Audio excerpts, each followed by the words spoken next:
window of opportunity for interaction and to connect the young people of our country. As a ministry, Your Excellency, we had also innovatively started a program called Wazo, where we bring summit of youth and stakeholders of government and agencies to be able to communicate what opportunities exist within the agencies so that youth can make their connection.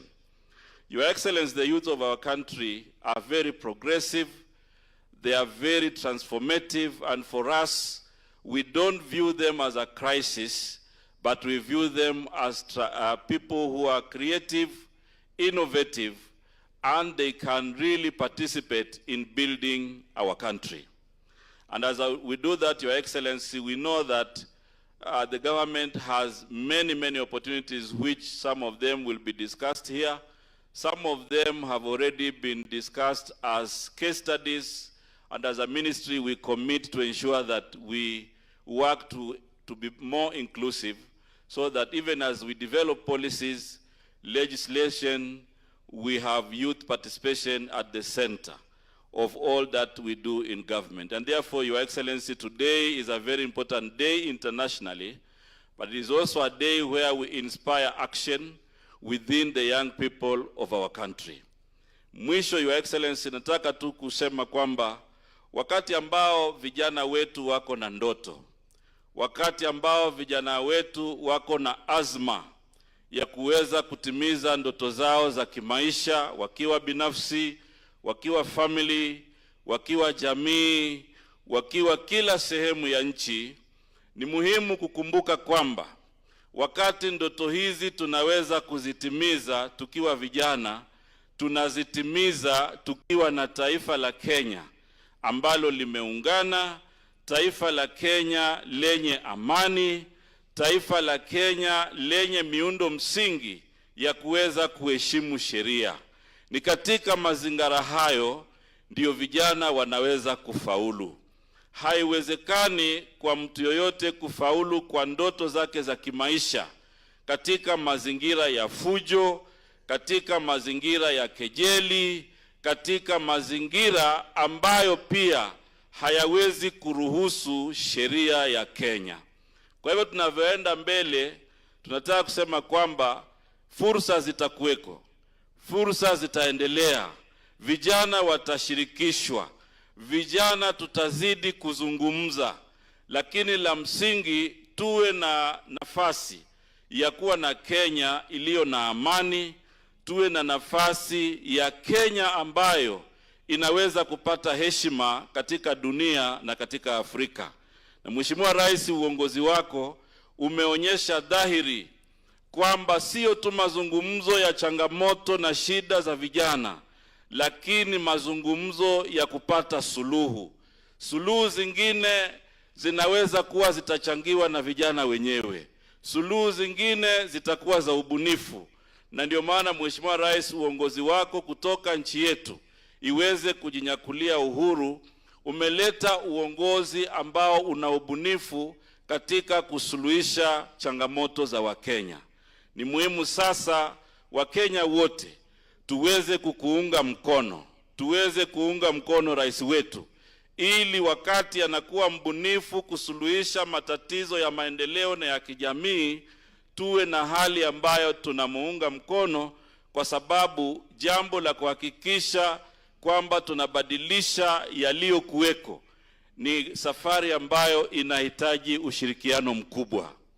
Nimeona Fikirini amezungumza wale vijana wa 20th century na vijana wa 21st century. Unajua Mheshimiwa Rais, kuna vijana pia walio staafu. Kama mimi sasa nilikuwa kijana, sasa nimestaafu. Na wengi wameketi hapa walikuwa vijana, sasa wamestaafu. Hiyo inamaanisha ujana ni mpito. Kwa hivyo wakati unapata nafasi ya kuwa kijana sasa, itumie nafasi hiyo vizuri, kwa sababu dunia hii imejaa watu walio na umbea na fitina. Imejaa wengine ambao wakati ndoto yake haitimii, anatafuta kijana ili amsaidie kutimiza ndoto yake. Hata nimeona saa ingine wanasiasa wanakosa dira, wanakosa mtandao, sasa wao wanatumia vijana kulete fujo. Nyinyi vijana mjue kwamba wakati unatumiwa na mwanasiasa au mwingine yoyote kuleta fujo, ujue wewe hautafuti ndoto yako katika fujo. Wewe unamsaidia mwingine kutafuta ndoto yake. Those people who incite our youth to violence, most of them have already arrived at their career. They have already arrived at their destination. Let us not allow the energy of young people, the innovation of young people, to be used by few people to create divisions among our country, to create disharmony, to create violence, because in an environment of violence, we cannot have prosperity. We cannot have our youth to realize their potential in an environment where there's lawlessness, in an environment where violence is encouraged. And therefore, Your Excellency, as a ministry, we are ready to engage the youth. We are ready to ensure we inspire them, we mentor them, we develop their talents, we connect them with opportunities, but the foundation is an environment of peaceful coexistence. And therefore, Your Excellency, I don't want to say much, but I want to take this opportunity to ask all of us to be upstanding as we invite here His Excellency the President to speak and engage the youth. Karibu sana Mheshimiwa Rais. Karibu sana.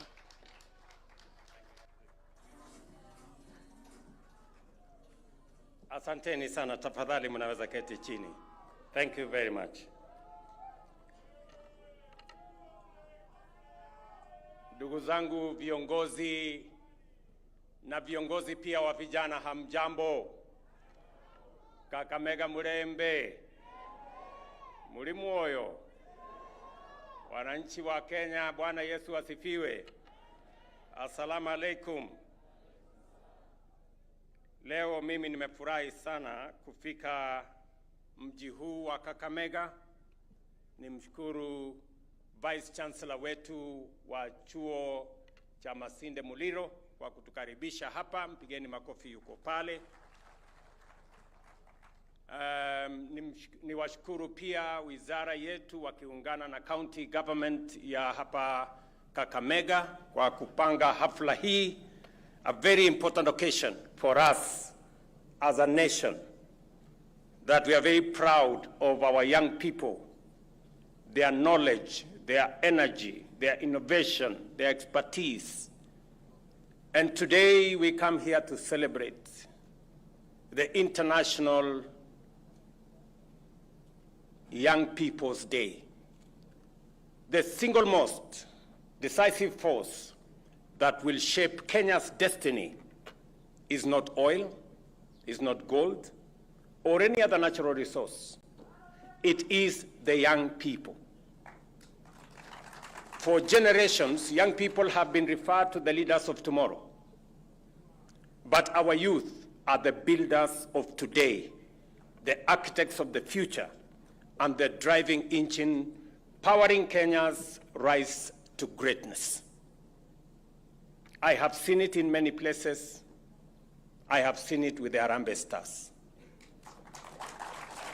That is why I am deeply honored to be here in Kakamega County to celebrate the energy, the creativity, and the resilience of our young people, and to harness and amplify their immense contribution to our bold national transformation agenda. Our Constitution commands us to equip young people with training, to guarantee them opportunities for association and representation, to open doors for their political, social, economic, and cultural participation, and to protect them from harmful practices and exploitation. Every year, nearly 800,000 young people enter the labor market. For too long, many have faced and continue to face the frustration of limited opportunities. That is why we have crafted a bold, multi-pronged strategy, not only to generate jobs, but also to equip our young people with competitive, future-ready skills and ensure they thrive in the economy of the 21st century. Ladies and gentlemen, technical and vocational education and training is a central pillar of our economic transformation. TVET graduates are 3 times more likely than their peers without technical training to start a micro or small enterprise within 2 years of graduation. This is why we are aligning TVET curriculum with industry needs and modernizing equipment and expanding public-private partnership for apprenticeship and job placement. In 2018, TVET enrollment stood at about 180,000 learners. Today, TVET enrollment is upwards of 700,000, supported by the expansion of institutions from just about 50 a decade ago to more than 250 nationwide today. Through the National Government Apprenticeship Opportunities Program, we aim to enroll from 700 to 2 million youth in TVET institutions by the end of 2025, meeting the projected annual demand for 300,000 additional skilled workers and bridging the skills gap that is currently at 40% in some technical sectors. We have also deliberately chosen housing as one of the main engines of job creation in Kenya today. Currently, over 161,000 housing units are under construction across the country, part of a 700,000 home pipeline that will generate more than 1 million jobs. Here in Kakamega, right here in town, we have 200 units complete, 2,000 units have been procured, another 2,000 units in Mumias, and another several units in different constituencies in Kakamega County, a total of 5,000 units we are building in Kakamega County.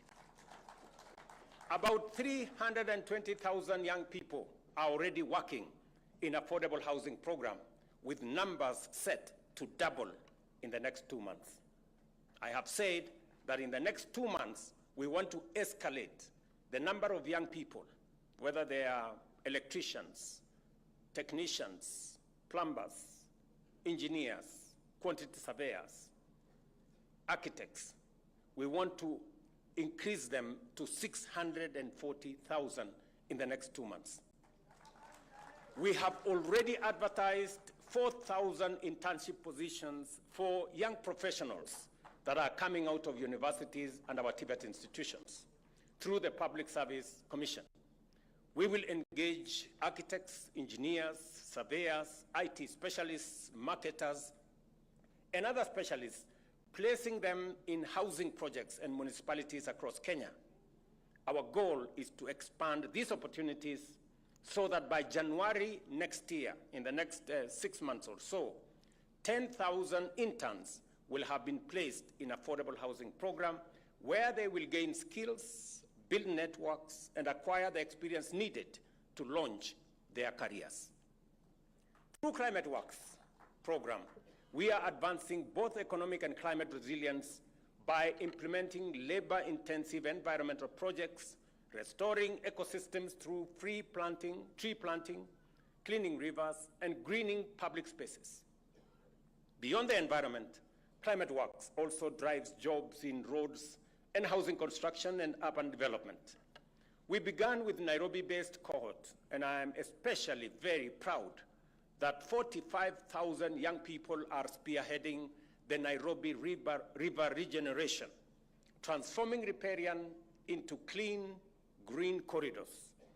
This initiative is now being rolled out across the country through an expanded roadworks program, which will soon grow to 113,000 young people, including 4,000 in Kakamega County. Similarly, the Kandarasi Mtaani initiative will employ another 200,000 more young people in labor-intensive works in housing and market projects, including our hostels development program across the country. This will also include boundary walls, laying cabro roads, and installing wastewater treatment plants, equipping participants with both income and skills. Ladies and gentlemen, the Financial Inclusion Fund, commonly known as the Hustler Fund, has emerged as one of the most transformative financial inclusion initiatives in Kenya's history, with a direct and profound impact on our young people. Its sheer scale has been unprecedented, with over 26 million Kenyans accessing the fund, making it the single largest program of its kind. Of this, 9 million are repeat borrowers, a powerful indicator of sustained trust and tangible benefits. The fund has so far disbursed 72 billion and mobilized 5 billion shillings in savings. One of the most significant outcomes has been credit empowerment. Through the Hustler Fund, 5 million beneficiaries have improved their credit scores, a game-changing development for young people who previously had no credit history or had been blacklisted in CRB. Many are now eligible for larger credit-rated loans of up to 150,000, enabling them to invest in stocks, equipment, or business expansion. We are also committed to promoting orderly labor mobility through our global labor mobility strategy, ensuring Kenyans can take up jobs abroad in safe and decent conditions. Over the past 2.5 years, 430,000 Kenyans have secured employment overseas through the Kazi Maju program. We are negotiating bilateral labor agreements with various governments to safeguard our workers and align their skills with high-demand markets.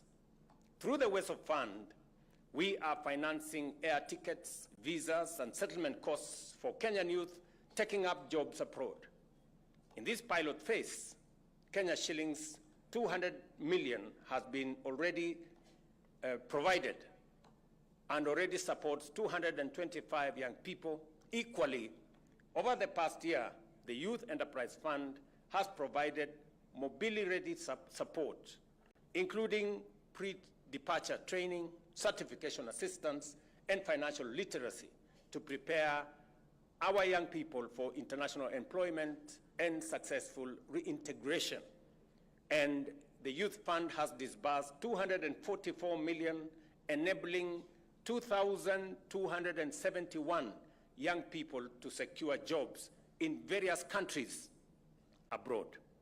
Today, I will be presenting checks worth 163 million to support a further 816 young people who have successfully secured jobs through the labor mobility program so that they can prepare themselves to travel and work abroad. Ladies and gentlemen, the Kenya Youth Employment Opportunities Project was a 5-year World Bank-funded government initiative implemented between 2018 and 2023 to increase employment and income-generating opportunities for young people across the country. The project directly reached over 310,000 beneficiaries and facilitated the development of 50 new trade testing standards. Many of these young people have gone on to create jobs and earn sustainable incomes through enterprise establishment with the project's support. Building on this success, the successor initiative that we have now rolled out, the National Youth Opportunities Towards Advancement Project, commonly called NYOTA, has rolled out Cycle 2 for business support in all counties, attracting over 1 million applications by close of the application period on 15th of May 2025. NYOTA aims to enhance youth employability, expand access to employment, promote savings, and strengthen youth employment systems and project management. Its implementation and interventions include training 600,000 young people to access government procurement opportunities, commonly known as ACBO, providing 110,000 young people, entrepreneurs with business development services, market linkages, mentorship, and financial support. Nyota is enrolling 90,000 young people in on-the-job training, with applications currently open through the *254# financial inclusion platform until Friday, August 15th, which is coming Friday. We will also certify 20,000 through the recognition of prior learning framework and help 190,000 young people join the NSSF Haba kwa Haba savings scheme. In every ward across Kenya, and I want you to listen to this carefully, 70 young entrepreneurs, 110,000 in total, will each receive a grant of 50,000 shillings in startup capital under this program. I am pleased to report that the first phase of 54,000 young people will receive their 50,000 business startup capital next month, paving the way for their skills training to commence at the same month. Our Kenya Jobs and Economic Transformation Project, worth 20 billion, is also poised to support 42,000 enterprises, 600 business clusters, providing financing and facilities to scale up youth-led ventures. The Center for Enterprise, in partnership with Germany, will train young people in high-value industries at 6 special economic zones that are under construction. To further support youth-led enterprises, we shall, before the end of this financial year, launch the Youth Enterprise Investment Bank, capitalized at 9.75 billion, to provide financing, credit guarantees, and capacity building for young people in enterprise.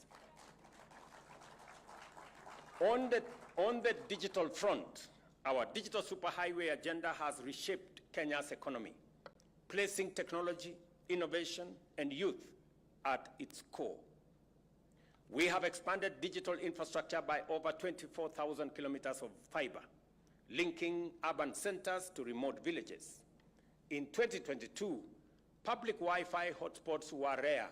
Today, 1,494 free public access points empower traders, students, and innovators across Kenya. Through the completion of the 316 digital hubs and the ongoing construction of 404 more ICT hubs, we are equipping young Kenyans with the skills to thrive in a rapidly changing world with digital jobs. Over 1.9 million youth have been trained in digital literacy, with nearly 300,000 securing digital jobs across through Ajira, Jitume, and BPO services.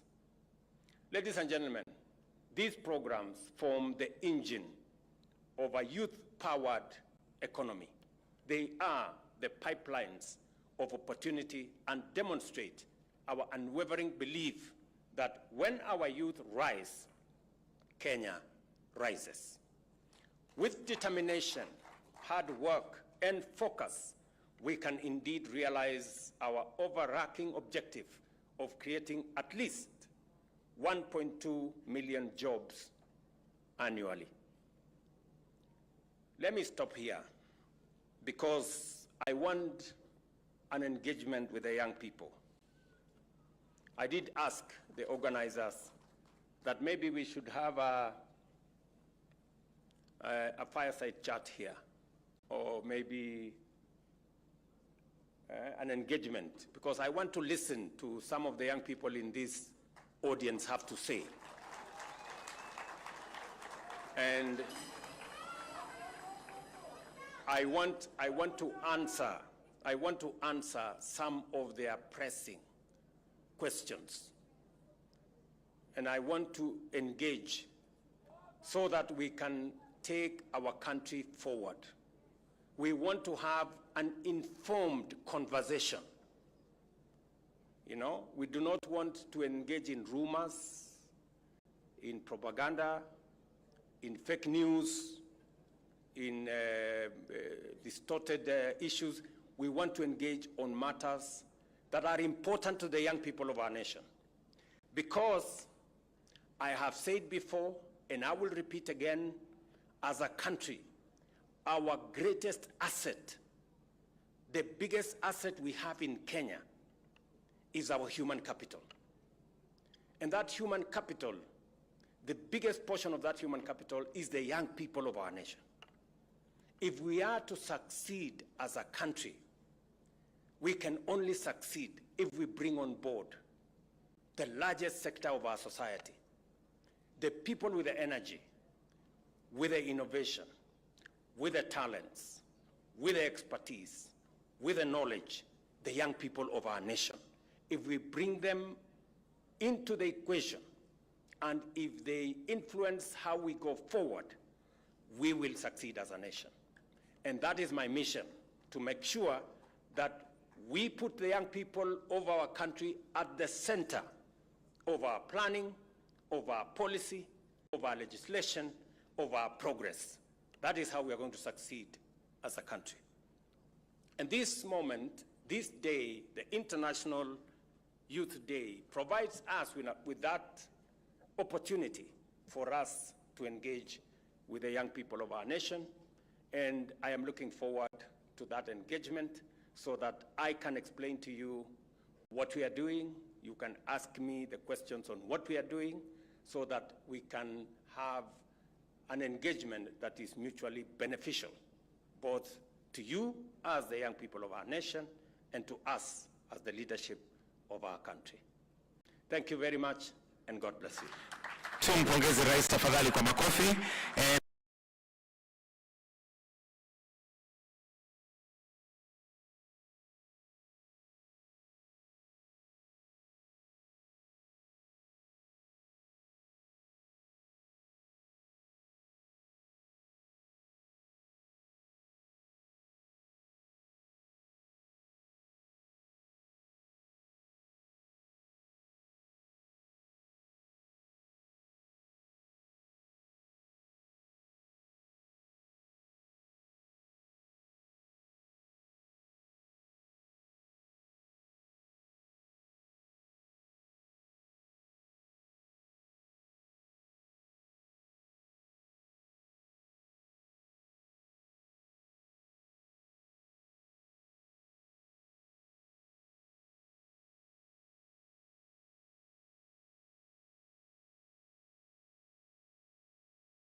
Thank you.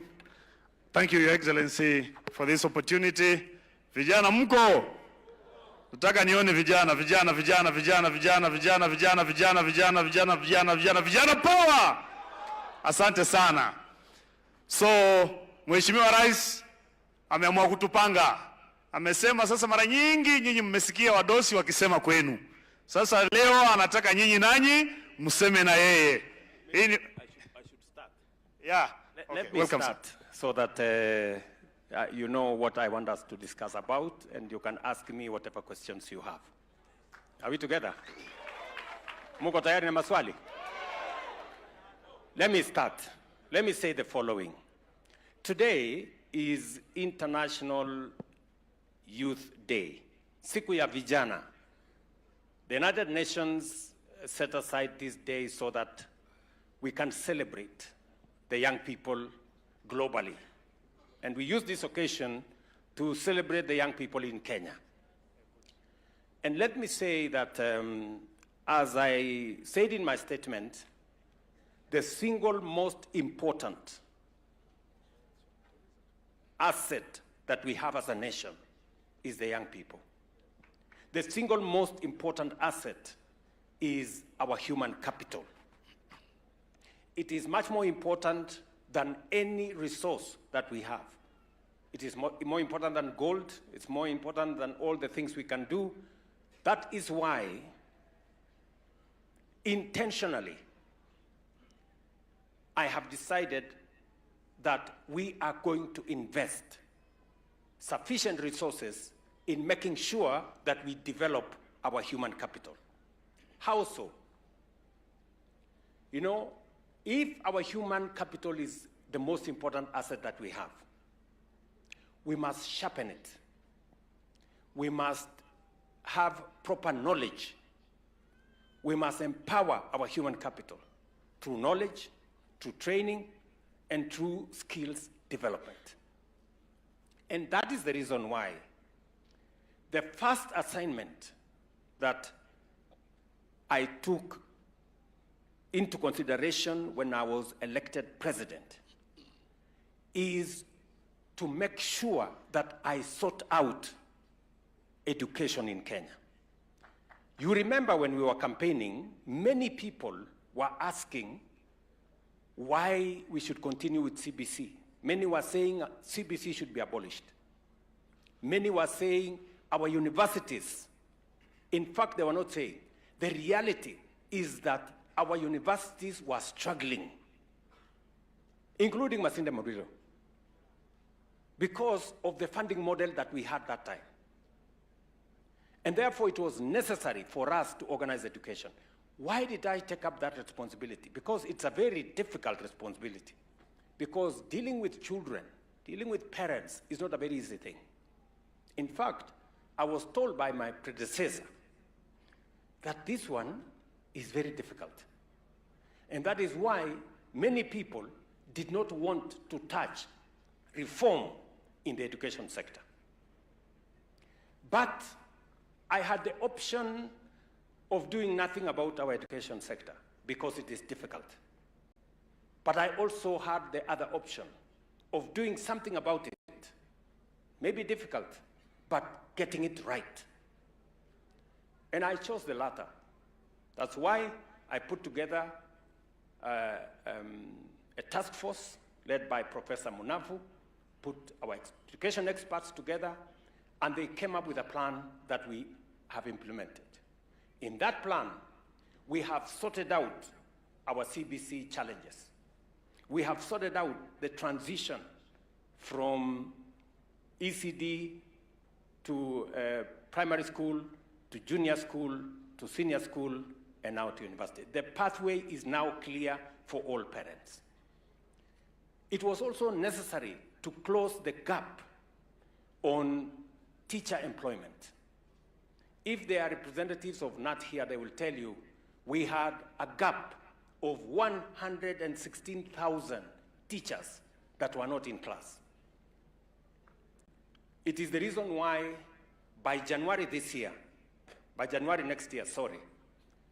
we will have hired 100,000 teachers. We will be remaining only with 16,000 because I made a commitment to Kenya that I will close the gap on teacher enrollment. And number three, we changed, on recommendation of the task force, the funding model. Today I've had an engagement with Vice Chancellor here. And Vice Chancellor confirms to me that the new student-centered model is working for him. He can pay his staff, he can pay his bills or his suppliers, and he can run courses in the university, unlike the difficulties we had under the old under the old model. So I wanted to sort out education. Why? Because unless we sort out education, we will not be able to sufficiently empower young people and our human capital to be able to deliver for Kenya. So that's number one. Number two, it was necessary as we spend money in primary school, secondary school, TVETs, and universities. And by the way, just to give you numbers, We are spending 650 billion Kenya shillings every year in educating our population, from primary school to university. 650, 30% of our budget goes to education. I took up the responsibility and said, it is not right for us to spend 30% of our resources, 650 billion, every year to educate our children, yet we don't have a plan on what happens when they finish school. The same way we have a plan on making sure all our children go to school, we should also have a plan on what they do when they come out of school. And for the first time, we developed a deliberate, intentional plan on how to engage the young people of our nation in deliberate government programs supported by the private sector so that we can create opportunities for young people. Because the single biggest problem with young people, if you ask them, is employment. Ni kweli ama si kweli? Tatizo ya vijana ya Kenya ni kukosekana kwa ajira. Na sababu hiyo ndio tukasema lazima tuwe na mpango makususi ama mahasusi ama mpango makusudi. You know? Deliberate. Kwa Kiswahili nasema makusudi. You know? Intentional. Mpango makusudi. Intentional plan ya kuhakikisha kwamba vijana wanapata ajira. And I want to give you, young people, and I want you to listen to me carefully so that you can ask me questions. We have seven deliberate programs for young people to be engaged. Number one, the reason why we rolled out our housing program was yes, we needed houses. Yes, we needed markets. Yes, we needed hostels. And we are building 160 housing units with a pipeline of 700,000. We are building 400 markets across Kenya, and we are building hostels for 170,000 students, including hostels in this Masinde Muliro, which we will start next month. I have discussed with the Vice Chancellor here. We will be doing the first 1,200 a hostel block here in Kakamega beginning next month. We have agreed with the Vice Chancellor. And we are doing it in many TVET institutions across Kenya. But the most important part of that program is the jobs that program creates. So the program of housing is more about creating jobs than doing the rest of the things that it is going to do. And let me give you the numbers. Today, as I talk to you, you heard in my statement, we have 320,000 young people working in the housing program. We're going to scale it up to 640,000 in another 2 months. And our target is to have 1 million jobs, 1 million young people every year working in our housing program. We have already advertised for 4,000 skilled professionals from universities and from TVETs who will supervise that program. We will scale it up to 10,000 by January so that they can supervise the work that we are doing in that space. So it is about jobs. It is about charging our economy. The whole construction industry will create additional jobs. The whole supply chain of cement, steel, Juakali sector, producing doors, hinges, windows, and everything else they are producing. So it's about jobs. We have never had a deliberate plan to create jobs in Kenya because we didn't gather the courage to implement housing. Now we have. It's going on. Number two, we have deliberately realigned and reorganized what we call labor mobility. That space had many crooked people. So many people were being exploited. So many people ended up in foreign countries and they were abused. Many of them sexually abused, many of them done things. We have organized that space under the National Employment Authority. I gave deliberate instructions. I sat on it for at least 2 months to straighten it up. Mama Edith is here.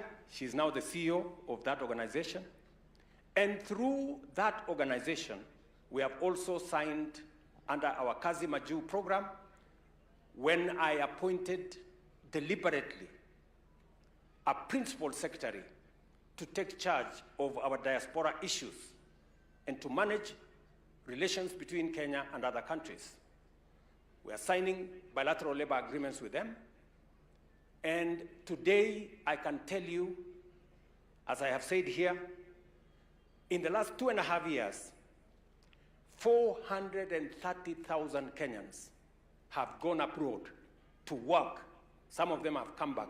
Some of them are on the way. 816, I will be giving them a check of 163 million today so that they can finance their way to jobs abroad. Nyinyi mnanielewa? And I want to say this with clarity. The statistics we have, and I have told you, we have the best human capital anywhere in the world. If there is a job opportunity in any company in the world, and the contest is between a Kenyan and another person from another country, the Kenyan has the first opportunity. Because we speak very good English, and our education is the best. Nyinyi mnanielewa? So we have the best human capital, and we must take advantage of it. We must use it to grow our country.